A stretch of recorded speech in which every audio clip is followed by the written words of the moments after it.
Another update sa mga iba't ibang ganap ng Asdres na gustong-gustong panoorin ng kanilang mga tagahanga. Dahil maraming mga Jinsi ngayon na kinikilig sa dalawa.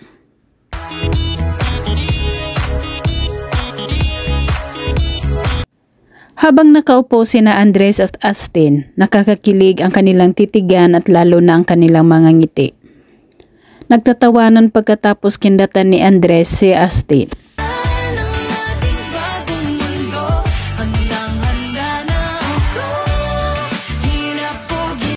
Magkatabing nakaupo habang nasa dressing room ang dalawa, makikitang masinsinan nag-uusap at tinutuon ni Astin ang kanyang paningin sa hawak niya samantalang si Andres naman ay umiinom ng milk tea.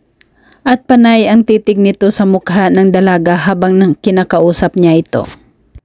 Palagay na ang loob sa isa't isa ni na Andres at Astin at talaga naman maraming mga fans ng dalawa na laging kinikilig. Lalo na kapag makikitang magkasama ang dalawa.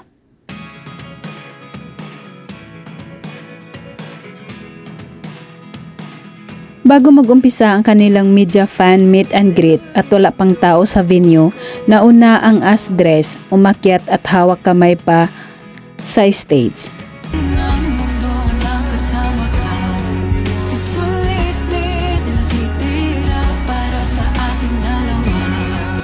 Game na game ang Asdres sa laro na sabay hulaan ang sagot sa tanong ng host sa kanila habang nakatalikod at sabay humarap kapag sumagot na sila.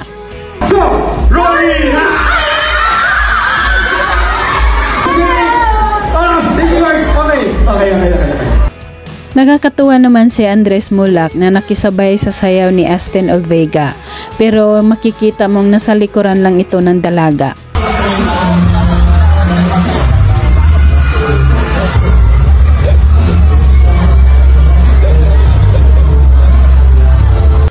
Sa kanilang break time tipping sa mutya ng Section A, nagkaroon ng TikTok banding ang dalawa na sina Andres at Astin.